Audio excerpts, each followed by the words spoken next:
Welcome students in Stout Edu. It is a one-shot video of standard 10th science subject. Chapter number 6, life process.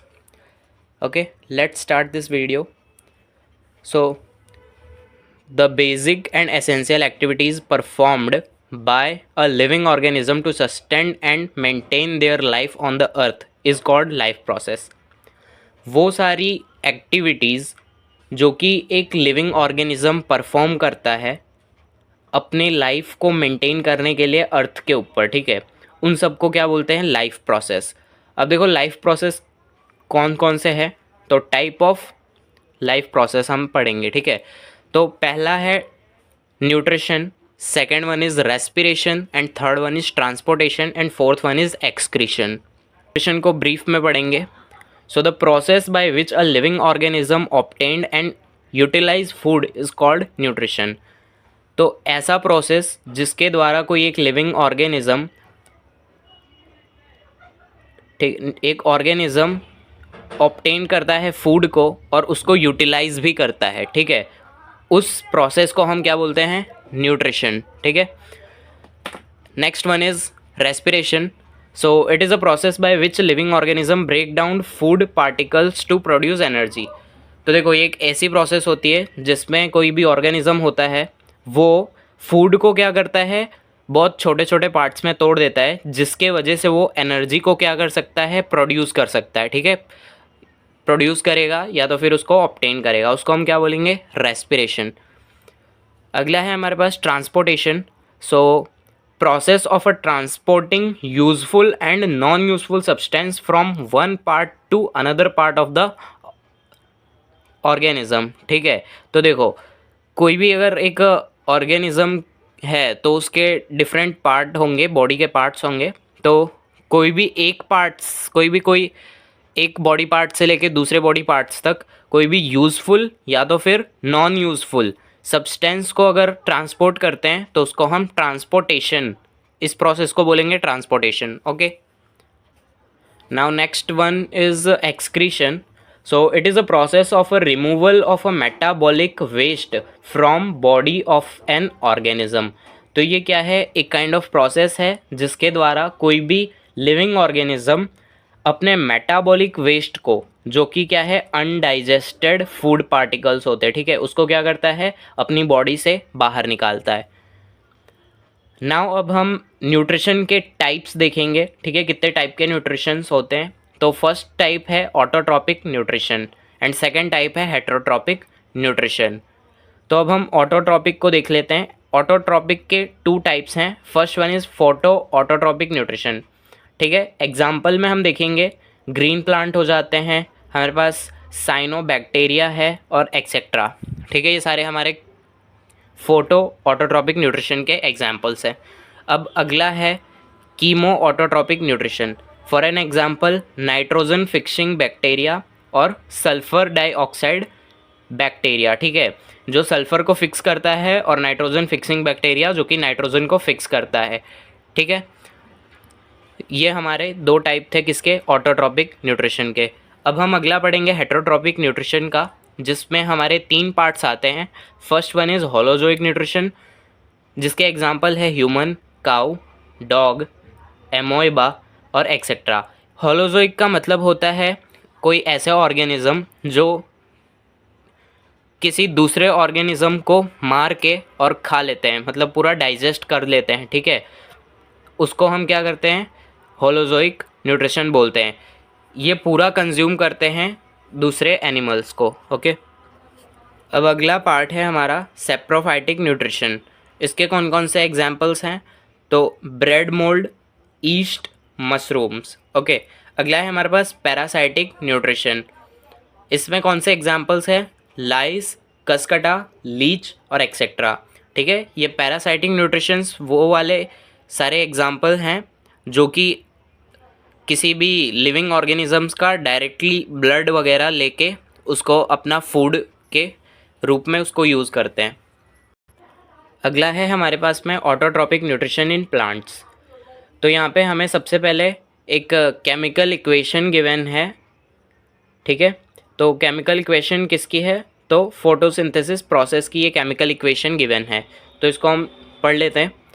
पहला है हमारे पास 6 molecules of carbon dioxide and 12 molecules of head water, ठीक है।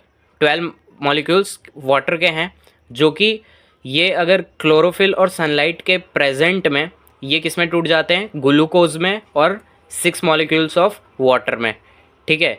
ये glucose का हमारा formula है।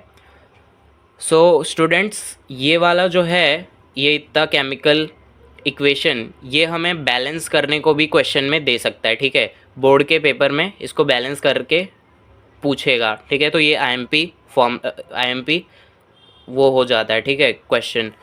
तो अब हम नेक्स्ट पढ़ेंगे events occurs during the process of photosynthesis. तो कौन कौन से इवेंट्स हैं जो कि अकर होते हैं फोटोसिंथेसिस के प्रोसेस में, ठीक है। तो पहला है हमारा absorption of light energy by chlorophyll. तो जो प्लांट्स में क्लोरोफिल प्रेजेंट होता है उसके वजह से जो लाइट का है वो एब्जॉर्प्शन होता है, ठीक है। प्लांट कभी भी एब्जॉर्ब करेगा लाइट, वो किसकी हेल्प से करेगा, क्लोरोफिल के वजह से। सेकेंड इवेंट हमारे पास अकर होता है वो है conversion of light energy to chemical energy and split of water molecules into hydrogen and oxygen. तो देखो, कन्वर्जन यानी कि जो लाइट एनर्जी है वो किस में कन्वर्ट कर दी जाती है, केमिकल एनर्जी में, और जो वाटर मॉलिक्यूल्स होते हैं ना उनको हाइड्रोजन और ऑक्सीजन में स्प्लिट कर दिया जाता है, यानी कि उसको तोड़ दिया जाता है हाइड्रोजन और ऑक्सीजन के फॉर्म में, ठीक है। अगला इवेंट हमारे पास अकर होता है reduction of carbon dioxide to carbohydrates. जो कार्बन डाइऑक्साइड प्रेजेंट है उसको एटमॉस्फेयर से लेके ये कार्बोहाइड्रेट्स में तोड़ देता है, ठीक है। तो ये 3 इवेंट्स मोस्ट आईएमपी है, ये क्वेश्चन इससे अराइज होता है हमारे बोर्ड एग्जाम में, तो इसको हमें प्रिपेयर कर लेना है। तो ठीक है, ये इवेंट्स पूछेगा और ये केमिकल इक्वेशन पूछेगा बैलेंस करने के लिए, ठीक है। तो ये आईएमपी क्वेश्चन है, इसको प्रिपेयर करना अच्छे से। अगला हम पढ़ रहे हैं कि फंक्शन ऑफ स्टोमेटा, ठीक है। ये भी एक अगला मोस्ट आईएमपी क्वेश्चन बनता है यहाँ से। तो फंक्शन कौन कौन सा है स्टोमेटा के, वो 2 फंक्शंस है। पहला है ट्रांसपायरेशन, ठीक है, और second one is exchange of gases. तो इससे 2 फंक्शंस हम कर सकते हैं। तो ये देखो, ये हमारे पास में स्टोमेटा का डायग्राम है, ठीक है। तो ये हमारे पास में क्लोरोप्लास्ट प्रेजेंट है, ये क्लोरोप्लास्ट है यहाँ पे स्टोमेटा के गार्ड सेल में क्लोरोप्लास्ट प्रेजेंट होता है। और फिर ये हमारे दोनों गार्ड सेल्स हैं स्टोमेटा के, और ये स्टोमेटल पोर है, ये सेंटर वाला स्टोमेटल पोर, एंड ये ओपन स्टोमेटा है, ठीक है। और वहीं पे इस तरफ ये क्लोज स्टोमेटा है। देखो, जब स्टोमेटा के अंदर एक्सेस वाटर प्रेजेंट होता है ना कोई भी प्लांट्स के अंदर, तो ये गार्ड सेल्स है ये क्या हो जाते हैं, ओपन हो जाते हैं, ताकि जो एक्सचेंज ऑफ गैसेस भी हो सके और ट्रांसपायरेशन प्रोसेस भी हो सके, ठीक है। तो ये ट्रांसपायरेशन प्रोसेस ये गार्ड सेल के हेल्प से ही होता है। ट्रांसपायरेशन प्रोसेस का मतलब क्या होता है कि जो एक्सेस वाटर प्रेजेंट होता है उसको बाहर निकालना, ठीक है। अगला टॉपिक है हमारे पास में न्यूट्रिशन इन एमोइबा, ठीक है। तो यहाँ पे देखो एमोइबा का डायग्राम है, यहाँ पे एमोइबा का न्यूक्लियस है और ये यहाँ पे फूड पार्टिकल्स हैं। फर्दर ये एमोइबा का ये स्यूडोपोडिया है जो कि फूड पार्टिकल्स की तरफ अट्रैक्ट हो रहा है, ठीक है। और ये स्यूडोपोडिया ने इसको अपने अंडर में ले लिया है और यहाँ पे जो ये फूड वैक्यूल यहाँ पे अकर हो गया, ठीक है। फूड वैक्यूल यहाँ पे बन गया है और ये फूड पार्टिकल है। तो अब देखो यहाँ पे कौन कौन सी प्रोसेस अकर होती हैं। तो सबसे पहले जो एमोइबा है अगर उसने फूड पार्टिकल आसपास में रहेगा तो वो इजेशन करेगा, ठीक है। अगर वो उसको अपनी तरफ ले रहा है, ठीक है, तो उसको इंजेशन प्रोसेस बोलते हैं। तो फिर एक बार अगर उसके अंदर आ गया एमोइबा के अंदर तो फिर वो डाइजेशन की प्रोसेस स्टार्ट कर देगा। फिर फर्दर डाइजेशन की प्रोसेस के बाद वो एब्जॉर्प्शन करेगा, ठीक है। जितने भी उसने ब्रेक डाउन करेंगे फूड पार्टिकल्स को, फिर उससे एनर्जी को एब्जॉर्ब करेगा एंड फर्दर लास्ट में एसिमिलेशन कर देगा, ठीक है। एसिमिलेशन प्रोसेस हो जाएगी और फिर सबसे लास्ट में जो प्रोसेस होती है वो इजेशन होती है, ठीक है। लास्ट में प्रोसेस कौन सी होती है, इजेशन। यहाँ पे ओनली जो सॉलिड पार्टिकल्स होते हैं खाली वही बॉडी से बाहर जाता है, ठीक है। अभी हम आगे जब पढ़ेंगे वो हमारा एक्सक्रीशन होगा। तो एक्सक्रीशन में क्या होता है, 2 टाइप्स के, मतलब कि वेस्ट मटेरियल्स बाहर निकलते हैं, एक तो होता है लिक्विड, एक होता है सॉलिड। और जो यहाँ पे इजेशन की प्रोसेस है वहाँ पे खाली और खाली सॉलिड पार्टिकल्स ही बाहर निकलते हैं बॉडी के, ठीक है।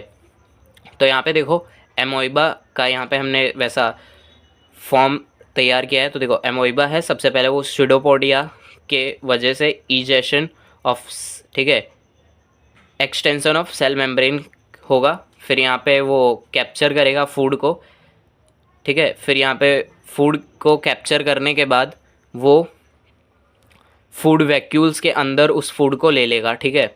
फिर फर्दर जो digestion of food in food vacuole होगा, तो जो फूड है वो फूड वैक्यूल के अंदर डाइजेशन की प्रोसेस स्टार्ट हो जाएगी, ठीक है। फिर फर्दर जो है वो अनडाइजेस्टेड फूड जो होगा वो मूव करेगा, move to surface of cell and is throw out, वो जो एमोइबा का सरफेस है उससे बाहर आ जाएगा, ठीक है ना, उसके बाहर निकल जाएगा। अगला है हमारे पास में न्यूट्रिशन इन ह्यूमन बींग्स। ये मोस्ट आईएमपी क्वेश्चन है, यहाँ से 4 to 5 मार्क्स के क्वेश्चंस प्रिपेयर किए जाते हैं बोर्ड एग्ज़ाम, ठीक है, बोर्ड एग्ज़ाम कंडक्ट करता है यहाँ से।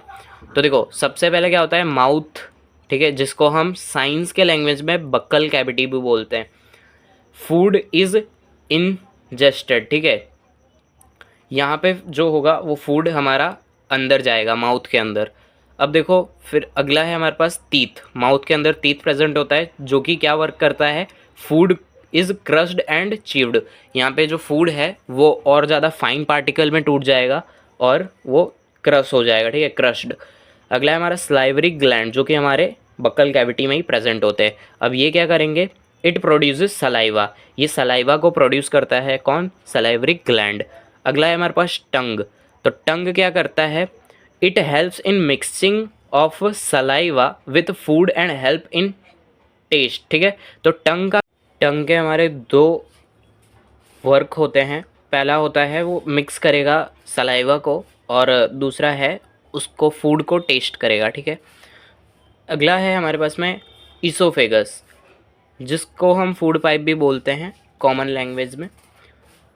It is a long hollow muscular tube connected from mouth to stomach. ये एक लंबा एक होलो मस्कुलर ट्यूब होता है, ठीक है, एक पाइप टाइप का होता है जो कि मसल से बना होता है, ठीक है, जो कि कनेक्ट करता है किसको, माउथ को और स्टमक को टुगेदर, ठीक है। It push the food with peristaltic movements. ये पेरिस्टाल्टिक मूवमेंट्स क्या होती है, तो जो फूड है वो एक बार हमारे फूड पाइप में आ गया यानी कि ईसोफेगस में आ गया, तो फिर वो कॉन्ट्रैक्शन और एक्सपेंशन की हेल्प से फूड को स्टमक की तरफ पुश करेगा। उस प्रोसेस को पेरिस्टाल्टिक मूवमेंट्स बोलते हैं, ठीक है, पेरिस्टाल्टिक मूवमेंट।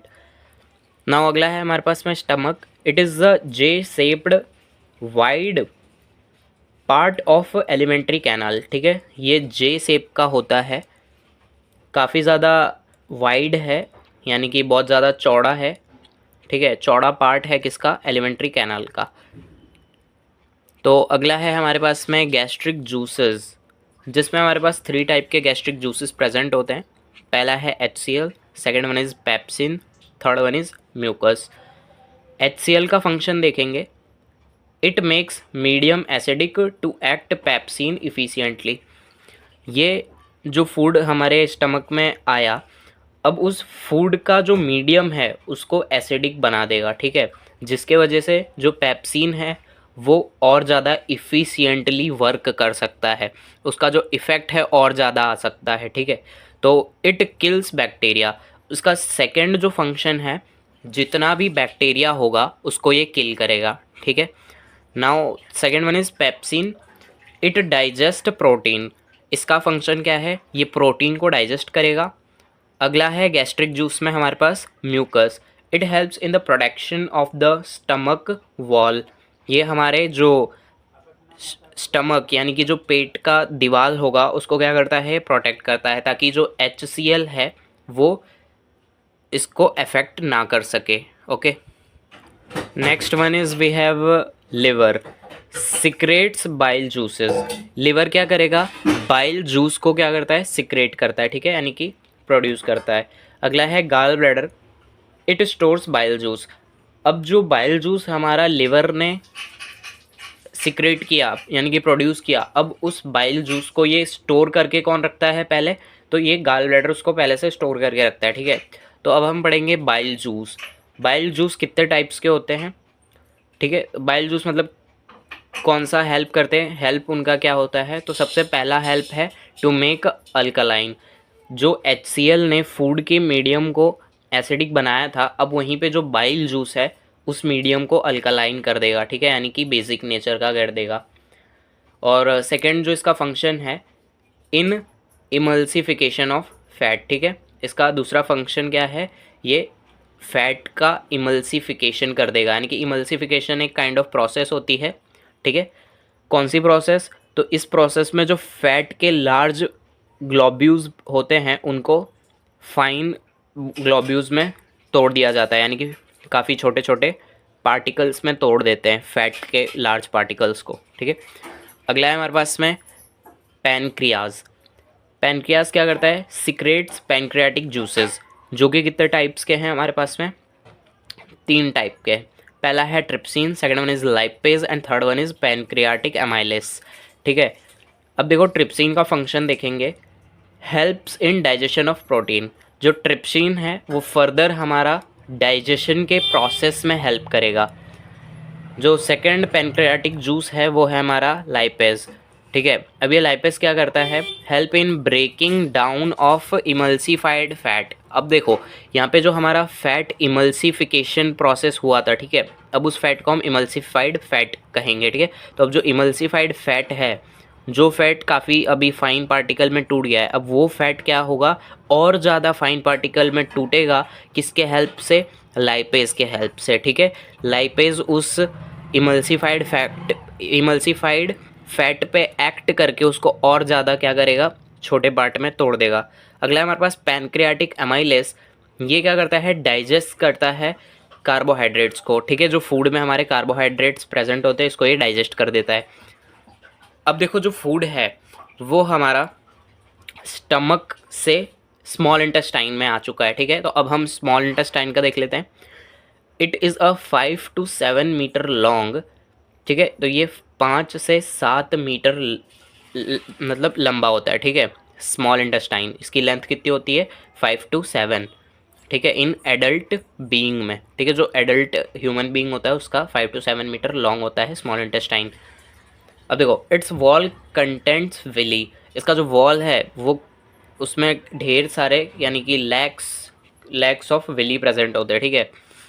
तो अब देखो हम विली देख लेते हैं, विली क्या है, तो villi are finger like projections. ये क्या फिंगर लाइक प्रोजेक्शंस होते हैं। It increase the surface area for absorption. ये जो विली होता है जो कि हमारे स्मॉल इंटेस्टाइन के वॉल्स में प्रेजेंट होता है, वो क्या करता है, एब्जॉर्प्शन के सरफेस एरिया को बढ़ा देता है, ठीक है। यानी कि एब्जॉर्प्शन और ज़्यादा फास्ट हो जाता है, क्यों, क्योंकि जो सरफेस एरिया हो गया वो अब इंक्रीज़ हो चुका है by the help of villi, ठीक है। अब देखो नेक्स्ट है, it absorb food and supply to different cell of body, ठीक है। तो अब ये क्या करेगा, फूड में से एनर्जी या फिर ग्लूकोज भी हम बोल सकते हैं, ग्लूकोज को क्या करता है, एब्जॉर्ब कर लेता है और फिर उसको सप्लाई कर देता है डिफरेंट सेल्स में, ठीक है। बॉडी के डिफरेंट सेल्स में वो सप्लाई कर देगा, ठीक है, एनर्जी को। अब हम पढ़ेंगे लार्ज इंटेस्टाइन। तो देखो लार्ज इंटेस्टाइन को हम कॉलन भी बोलते हैं। तो ये क्या करता है, एब्जॉर्प्शन ऑफ वाटर। यहाँ पे जो हमारा डाइजेस्टेड फूड आया है उसमें जो excess amount of water present होता है वो क्या हो जाएगा, एब्जॉर्ब कर लिया जाएगा। अगला है हमारा एनस। तो undigested food is removed from body via anus.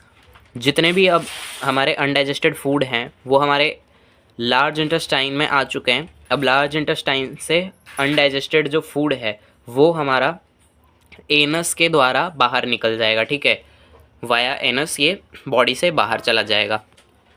ये देखो एलिमेंट्री कैनल का ये डायग्राम है। यहाँ पे हमारे पास में टंग है एंड फर्दर ये हमारा माउथ है, यहाँ पे ये ईसोफेगस है, फर्दर यहाँ पे डायफ्राम है and this is a J shaped stomach, ठीक है, स्टमक है, और फिर यहाँ पे जो लीवर के अंदर होता है वो गाल ब्लैडर प्रेजेंट होता है, और ये हमारा लिवर है, ठीक है। फर्दर ये हमारा पैनक्रियाज है जो कि स्टमक के नीचे प्रेजेंट होता है, और ये हमारा स्मॉल इंटेस्टाइन है जो कि लार्ज इंटेस्टाइन के अंदर प्रेजेंट होता है, और ये लार्ज इंटेस्टाइन है, ठीक है। ये हमारा एनस है, एंड दिस इज़ अपेंडिक्स, ठीक है। लास्ट में अपेंडिक्स प्रेजेंट होता है। सो ये हमारा एलिमेंट्री कैनल का डायग्राम है। मोस्ट IMP क्वेश्चन बन सकता है यहाँ से 4 to 5 marker. So do preparation of this. Now next one we have is respiration, ठीक है। ये अब देखो रेस्पिरेशन क्या होता है। तो the process by which a living organism obtain energy, जिसे हम ATP भी बोलते हैं, by break down of a food in cell, ठीक है। तो ये क्या है। सो ऐसी प्रोसेस जिसके द्वारा कोई भी लिविंग ऑर्गेनिज्म है वो एनर्जी को ऑब्टेन करता है, ठीक है, in the form of ATP, ठीक है। ATP का फुल फॉर्म क्या है, एडेनोसाइन ट्राइफॉस्फेट, ओके। सो कोई भी ऑर्गेनिज्म फूड एनर्जी को ऑब्टेन करता है in the form of ATP by the break down of food in cells, ठीक है। उसको सेल्स के अंदर फूड को ब्रेक डाउन करेगा और सेल के अंदर वो क्या करेगा, ATP को स्टोर कर लेगा, ठीक है। तो इस प्रोसेस को हम बोलेंगे रेस्पिरेशन प्रोसेस, ओके। रेस्पिरेशन का ये मतलब नहीं होता है कि ब्रीदिंग, ठीक है। इनहेलेशन और एक्सहेलेशन ये हमारा रेस्पिरेशन नहीं है, बल्कि इसका अलग ही है। इसमें हमारा एनर्जी स्टोर होता है, ठीक है, सेल्स के अंदर एनर्जी स्टोर हो जाता है in the form of ATP। अब यहाँ पे जो प्रोसेस हुई है उसको हम यहाँ पे केमिकली, ठीक है, केमिकल इक्वेशन के फॉर्म में इधर राइट हम करेंगे। तो यहाँ पे देखो सबसे पहले जो ग्लूकोज है, ठीक है, फूड के अंदर से जो ग्लूकोज हमने ले लिया था वो ग्लूकोज को जब ऑक्सीजन के 6 मॉलिक्यूल्स, ठीक है, 6 मॉलिक्यूल्स ऑफ ऑक्सीजन के साथ रिएक्ट कराएंगे तो हमारा क्या बन जाएगा, 6 molecules of carbon dioxide and 6 molecules of water and ATP, जो कि हमारा एनर्जी बनेगा, ठीक है। तो ये भी एक बहुत ज़्यादा IMP केमिकल इक्वेशन है। ये बैलेंसिंग के ऊपर भी ये हमें क्वेश्चन दे सकते हैं, ठीक है। सो इसका भी प्रिपरेशन करना है हमें। और अब अगला है हमारे पास में टाइप ऑफ रेस्पिरेशन। कितने टाइप्स के रेस्पिरेशन प्रेजेंट है हमारे पास। तो एरोबिक रेस्पिरेशन है और एनएरोबिक रेस्पिरेशन। एरोबिक क्या होता है, तो एरोबिक जो हमारा ऑक्सीजन के प्रेजेंस में होता है उसको एरोबिक रेस्पिरेशन बोलते हैं, और जो ऑक्सीजन के एब्सेंस में होता है उस रेस्पिरेशन को हम एनएरोबिक रेस्पिरेशन बोलते हैं। अब देखो break down of glucose by various pathways. अब यहाँ पे जो ग्लूकोज है उसका ब्रेक डाउन हो रहा है डिफरेंट पाथ में, जैसे कि presence of oxygen, absence of oxygen और लैक ऑफ ऑक्सीजन। तो हमारे 3 पाथ हैं, ठीक है। तो उसका डिफरेंट पाथ में हमारा क्या हो रहा है, ग्लूकोज का ब्रेक डाउन हो रहा है। तो यहाँ पे देखो ये मोस्ट IMP है डायग्राम। देखो सबसे पहले ग्लूकोज हैं जिसके 6 कार्बन मॉलिक्यूल्स प्रेजेंट है, ठीक है।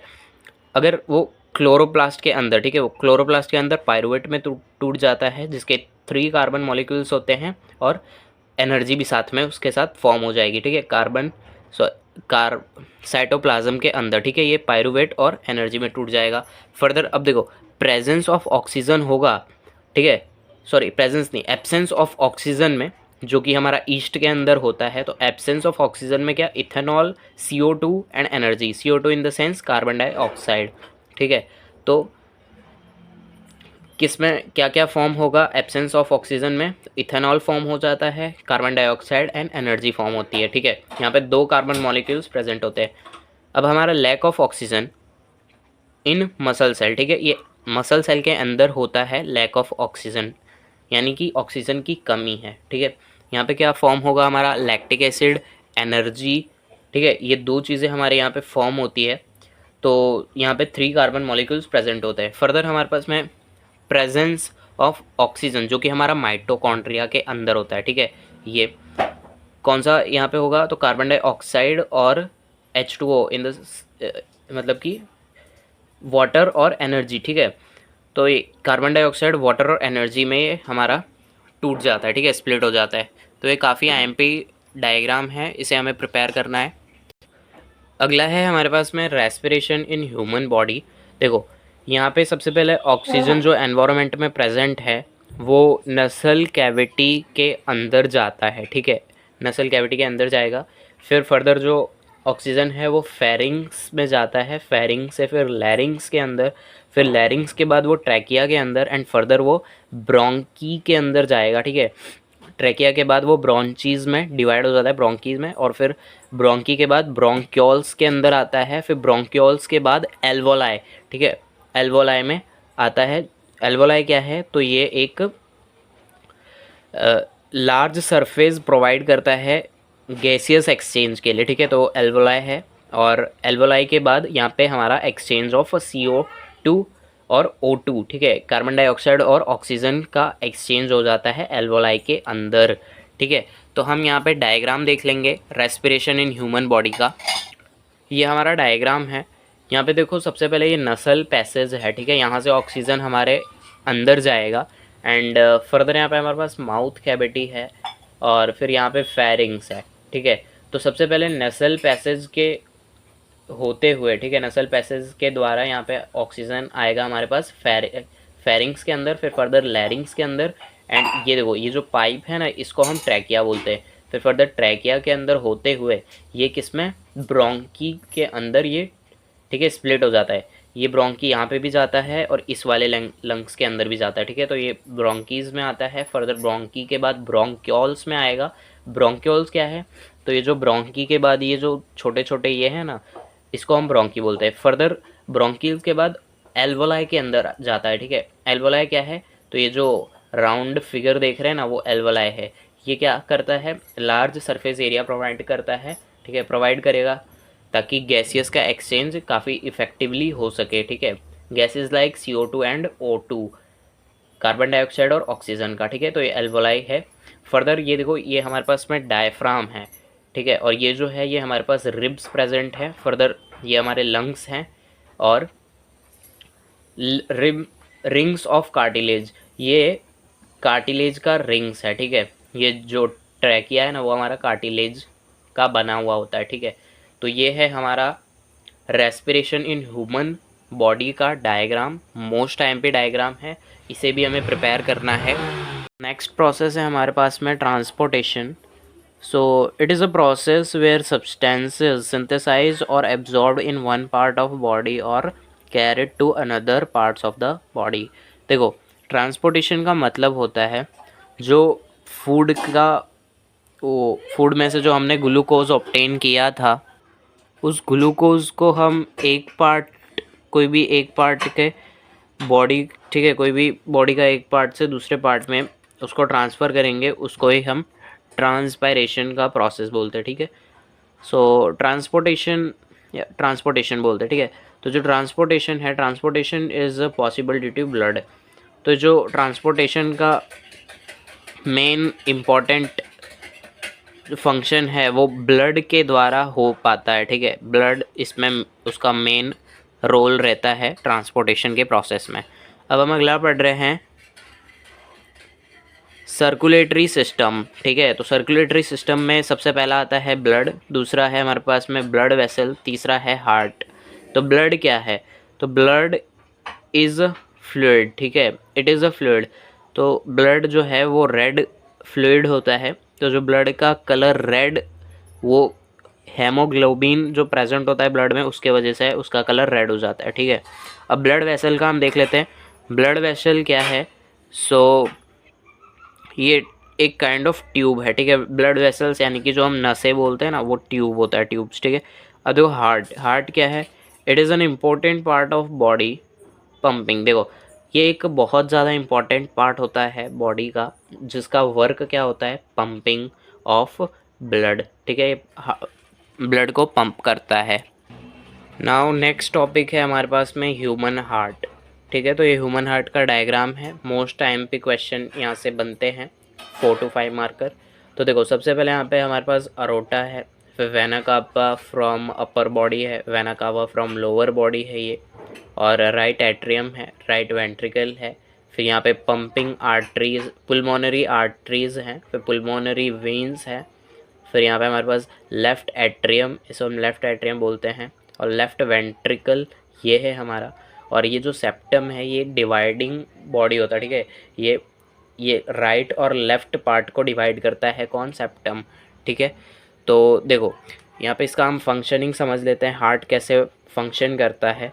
तो सबसे पहले जो वेना कावा है, ठीक है, vena cava from lower body as well as vena cava from upper body, यहाँ से जो है हमारा डीऑक्सीजनेटेड ब्लड हमारे पास में आता है, ठीक है, हार्ट के अंदर एंटर करता है।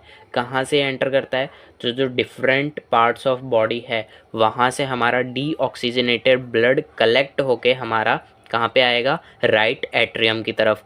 अभी जो राइट एट्रियम है, ठीक है, वो पंप करेगा उस डीऑक्सीजनेटेड ब्लड को किसके पास, राइट वेंट्रिकल के पास, ठीक है। तो राइट वेंट्रिकल उसके नीचे प्रेजेंट होता है, राइट एट्रियम के नीचे राइट वेंट्रिकल प्रेजेंट होता है। यहाँ पे हमारा क्या आ गया, ब्लड आ गया, ठीक है।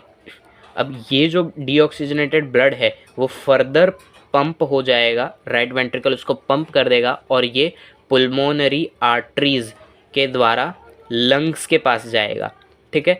अब यहाँ से डीऑक्सीजनेटेड ब्लड हमारे पास लंग्स के पास जाएगा। अब लंग्स में क्या होगा, ये लंग्स में जो एल्वोलाई प्रेजेंट होता है, एल्वोलाई के, ठीक है, उस उधर गैसियस एक्सचेंज होगा, कार्बन डाइऑक्साइड एल्वोलाई के अंदर चला जाएगा एंड फर्दर जो ऑक्सीजन है वो ब्लड के अंदर आ जाएगा, ठीक है। एल्वोलाई हमारा ढेर सारे ब्लड वेसल्स के साथ कनेक्टेड होता है, ब्लड की कैपिलरीज वहाँ पे प्रेजेंट होती हैं, तो वहाँ पे हमारा गैसियस एक्सचेंज हो जाएगा। तो अब जो डीऑक्सीजनेटेड ब्लड लंग्स के पास गया था, अब वो ऑक्सीजनेटेड ब्लड में कन्वर्ट हो गया, ठीक है। अब वो जो ब्लड है वो हमारा पुल्मोनरी वेंस के द्वारा, ठीक है, किसके अंदर आएगा, लेफ्ट एट्रियम के अंदर पुल्मोनरी वेंस के द्वारा आएगा। अब देखो ये लेफ्ट जो एट्रियम है, अब वो ऑक्सीजनेटेड ब्लड को फर्दर पंप करेगा किसके पास, लेफ्ट वेंट्रिकल के पास। अब ये लेफ्ट वेंट्रिकल फिर लेफ्ट वेंट्रिकल ऑक्सीजनेटेड ब्लड को पंप कर देगा अरोटा के पास, ठीक है, ऑर्टा के पास।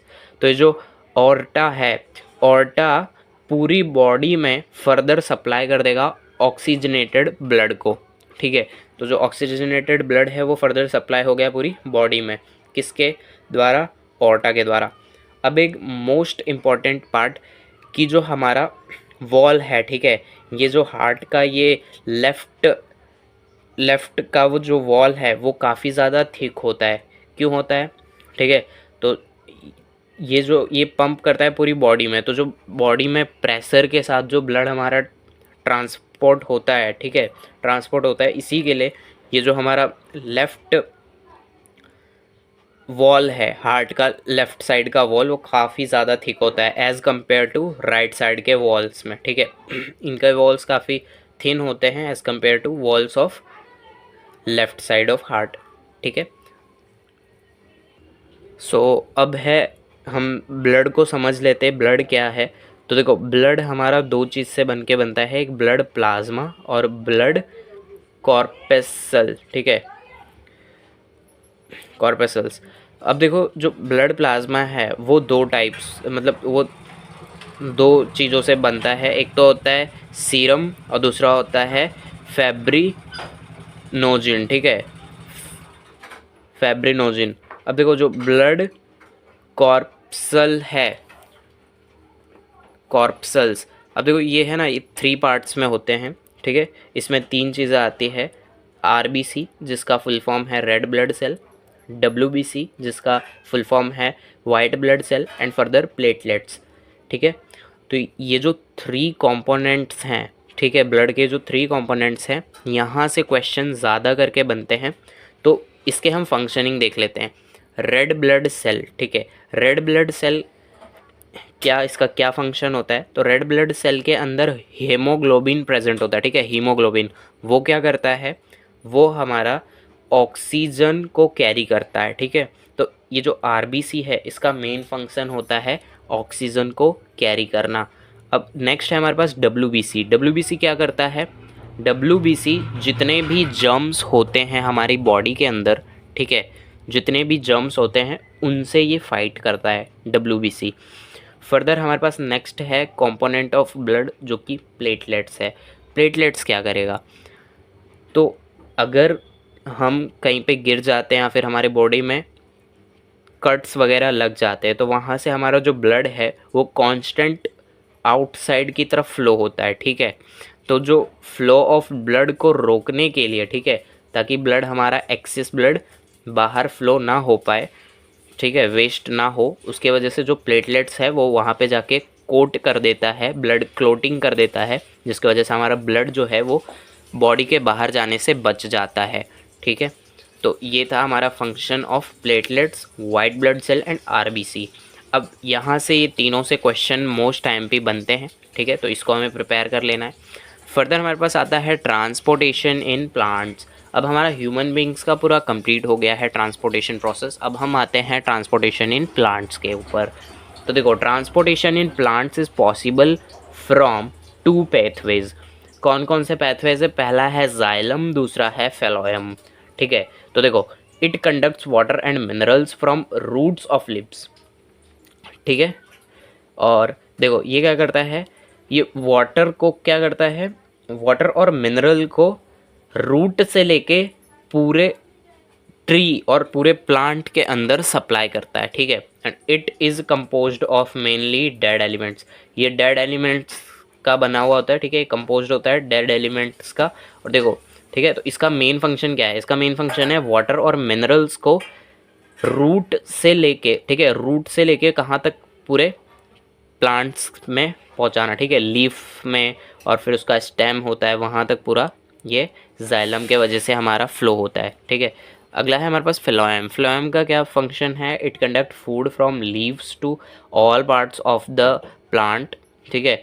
ये हमारा क्या करता है, जो लीफ हमारा फूड प्रिपेयर करता है, ठीक है, उस फूड को क्या करेगा? पूरे प्लांट में फैला देगा, ठीक है, उसका ट्रांसपोर्टेशन कर देगा। तो ये फेलोएम करता है। It is compose of mainly living elements. ये लिविंग एलिमेंट्स का कंपोज होता है, ठीक है, लिविंग एलिमेंट्स से कंपोज होता है, ठीक है। अगला है हमारे पास में एक्सक्रीशन। एक्सक्रीशन क्या होता है? So excretion is the process by which organism expel metabolic waste product, ठीक है, waste product and other toxic substance from their body. अब देखो, एक्सक्रीशन एक ऐसी प्रोसेस है जिसके द्वारा कोई भी लिविंग ऑर्गेनिज्म है वो मेटाबॉलिक वेस्ट या तो फिर, ठीक है, जो टॉक्सिक सब्सटेंस होते हैं उनको अपनी बॉडी से बाहर निकालता है। तो अब देखो, एक्सक्रीशन में हमारा 2 टाइप्स के वेस्ट आते हैं। एक वेस्ट जो कि लिक्विड फॉर्म में प्रेजेंट होता है, एक वेस्ट जो कि हमारा सॉलिड फॉर्म में प्रेजेंट होता है। तो ये दोनों टाइप के वेस्ट को बॉडी से बाहर फेंकना, उसको हम बोलेंगे एक्सक्रीशन, ठीक है। अब हम देखो एक्सक्रीशन इन ह्यूमन बींग्स पढ़ लेते हैं। तो एक्सक्रीशन इन ह्यूमन बींग्स, देखो सबसे पहले होता है हमारे पास में रीनल आर्टरी, ठीक है। रीनल आर्टरी क्या होता है? It collects blood from body and pass to kidney, ठीक है। ये रीनल आर्टरी क्या करेगा? पूरी बॉडी से ब्लड को लेगा और किडनी की तरफ, किडनी को पास कर देगा, ठीक है। अब देखो, किडनी क्या है? It contains thousands of nephrons. Kidney के पास थाउजेंड्स ऑफ नेफ्रॉन्स होते हैं। ये थाउजेंड्स ऑफ नेफ्रॉन्स किस में होते हैं? सिर्फ एक किडनी के पास होते हैं, ठीक है। अब देखो, हमारे पास 2 किडनी प्रेजेंट होती है। अब देखो, हम नेफ्रॉन पढ़ेंगे। नेफ्रॉन क्या है? इट फिल्टर्स ब्लड, ये ब्लड को फिल्टर करता है। नेक्स्ट वन इज यूरेटर, ठीक है। It is a hollow tube made of muscle, ये मसल का एक होलो ट्यूब होता है, ठीक है। अब देखो, इट ट्रांसपोर्ट वेस्ट प्रोडक्ट जो कि हमारा यूरिन है टू यूरेटर, ठीक है, यूरेथ्रा, ठीक है। तो ये यूरेथ्रा को हमारा यूरिन पास ऑन कर देता है, ठीक है। स्टूडेंट्स, यहाँ पे यूरेथ्रा नहीं होगा, यहाँ पे यूरिनरी ब्लैडर होगा, ठीक है। तो ये क्या करेगा? यूरिन को यूरिनरी ब्लैडर में पास ऑन करेगा। अब देखो, हम यूरिनरी ब्लैडर को देख लेते हैं। It is a storing pouch made up of muscles, ठीक है। ये एक स्टोरिंग पाउच होता है जो कि यूरिन को स्टोर करेगा, ठीक है, जो कि मसल का बना हुआ होता है। इट स्टोर्स यूरिन, ये यूरिन को स्टोर करता है। अब अगला है हमारे पास यूरेथ्रा, ठीक है। Urine is released through urethra. Urethra क्या है? एक ऐसा मतलब पार्ट है एक्सक्रीशन का, एक ऐसा पार्ट है जहाँ से हमारा जो यूरिन है वो बाहर बॉडी से रिलीज़ हो जाता है, ठीक है। तो अब हम देखेंगे diagram of excretion in human beings. देखो, ये है हमारा लेफ्ट रीनल आर्टरी, ठीक है। रीनल आर्टरी, यहाँ से हमारा जो बॉडी में से ब्लड है वो कहाँ किसके पास जाएगा, हमारे किडनीज़ के पास जाएगा, ठीक है। तो हमारा लेफ्ट किडनी है, इसके पास थाउजेंड्स ऑफ नेफ्रॉन प्रेजेंट होते हैं, ठीक है। और ये है हमारा लेफ्ट रीनल वीन्स। अब देखो ये ऑर्टा है, ठीक है, ये ऑर्टा है हमारा। एंड फर्दर लेफ्ट यूरेटर, ठीक है, ये हमारा लेफ्ट यूरेटर है जो कि हमारा वेस्ट यूरिन होता है, ठीक है। यूरिन को हमारा किडनी में से लेकर किसको, यूरिनरी ब्लैडर को पास ऑन कर देता है। तो यूरिनरी ब्लैडर ये क्या है, एक स्टोरिंग पाउच है जो कि मसल का बना हुआ होता है, ठीक है। और ये है हमारा यूरेथ्रा, जहाँ से हमारा यूरिन जो है वो बॉडी से बाहर निकल जाता है। अब अगला है हमारा फंक्शन ऑफ नेफ्रॉन, ठीक है। तो ये नेफ्रॉन क्या होता है, जो कि हमारे किडनी में प्रेजेंट होता है। तो इसका पहला फंक्शन है इट रिमूव यूरिया, ठीक है। ये रिमूव करता है urea and uric acid from the blood, blood में से यूरिक एसिड और यूरिया को बाहर निकालता है। अब देखो, अगर किसी का किडनी अच्छी तरीके से वर्क नहीं करता तो उसके अंदर ये यूरिक एसिड बढ़ जाता है। अब ये यूरिक एसिड क्या करेगा, यूरिक एसिड क्रिस्टल के फॉर्म में उसके जॉइंट्स के अंदर, ठीक है, क्रिस्टल फॉर्म में जम जाता है, जिसके वजह से हमें उस जॉइंट में दर्द होता है, ठीक है। तो ये जो यूरिक एसिड सबसे ज़्यादा कहाँ पे एक्सेस अमाउंट में दिखेगा हमें, अगर किडनी अच्छे से वर्क नहीं कर रही है तो सबसे ज़्यादा हमारा जो टोस होता है ना, वहाँ पे ज़्यादा करके ये यूरिक एसिड स्टोर हो जाता है क्रिस्टल फॉर्म में, ठीक है। तो हमें एक्सेस पेन होता है यहाँ से। अब देखो, नेक्स्ट हमारा फंक्शन है it regulates blood pressure. Nephron का है हमारा, ठीक है, ये ब्लड प्रेशर को रेगुलेट करेगा। It also regulate pigments, drugs, poisons, excess vitamins from blood. It regulates the amount of mineral salt in the body, ठीक है।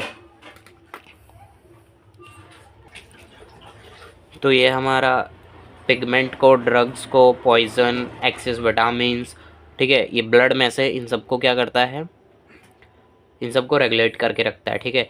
It regulates the amounts of mineral salt in body, ये जो जितना भी amount of salt present होगा, mineral present होगा हमारी body में, वो इसको भी रेगुलेट करता है।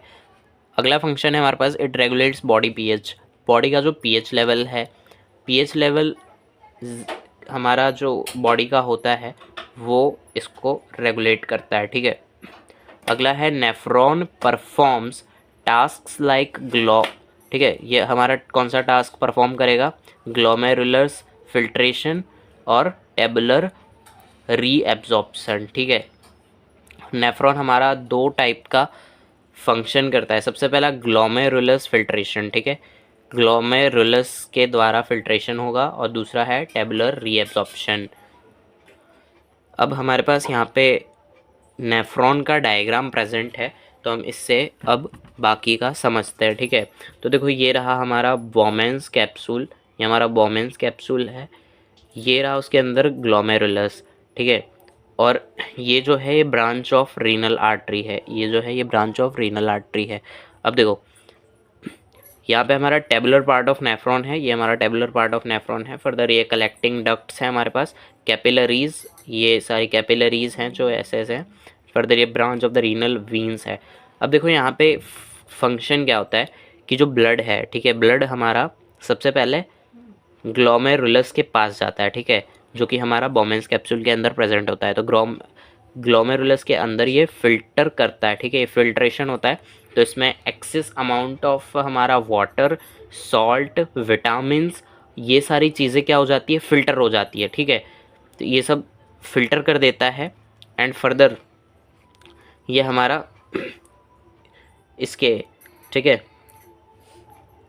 रीनल वीन्स के द्वारा यहाँ पे जाता है। एंड फर्दर ये हमारा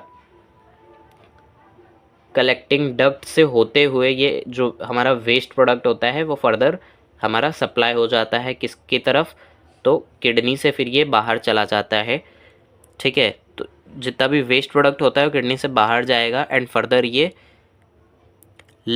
जो यूरेटर होता है ना, ये उसको फिर मिल जाता है। ठीक है, तो यूरेटर फिर फर्दर यूरिनरी ब्लैडर को जितना भी यूरिन वगैरह होता है वो उसको दे देता है। ठीक है, तो देखो यहाँ पे हमारा दो फंक्शनिंग होती है। सबसे पहले ब्लड आया, ब्लड फिल्टर हो जाएगा। ठीक है, तो ग्लोमेरुलस फिल्ट्रेशन यहाँ पे अकर होगा। फर्दर टेबुलर रीएब्जॉर्प्शन होगा। टेबुलर रीएब्जॉर्प्शन का मतलब क्या होता है कि जब हमारा excess amount of salt, vitamin, water, ये सब हमारा ज़्यादा करके फ़िल्टर हो जाते हैं, यानी कि वो बाहर चले जाते हैं। ठीक है, तो फिर वो उस फिल्टर को वो वापस रीएब्जॉर्ब करता है। ठीक है, टेबुलर रीएब्जॉर्प्शन होता है। फर्दर वो रीएब्जॉर्प्शन के द्वारा हम अपना जो जितना भी सॉल्ट होता है, इम्पॉर्टेंट सॉल्ट्स हुआ, विटामिन्स हुए, वाटर, जो एक्सेस वाटर हमारा फ़िल्टर हो गया था, ठीक है, जो कि यूरिन के फॉर्म में निकल गया था, तो उसको वापस से रीएब्जॉर्ब कर लेता है हमारी बॉडी, हमारे ब्लड के अंदर। ठीक है, तो वापस से टेबुलर रीएब्जॉर्प्शन होगा एंड फर्दर जो हमारा वेस्ट प्रोडक्ट जो कि यूरिन के फॉर्म में है वो निकल जाता है। अब देखो कि ये जो यूरिन है वो हमारा बॉडी तब डिसाइड करेगा कि कितनी मात्रा में यूरिन प्रेजेंट होना चाहिए। ठीक है, तो बॉडी डिसाइड करता है कि कितने अमाउंट ऑफ वाटर हमारे शरीर के अंदर प्रेजेंट है।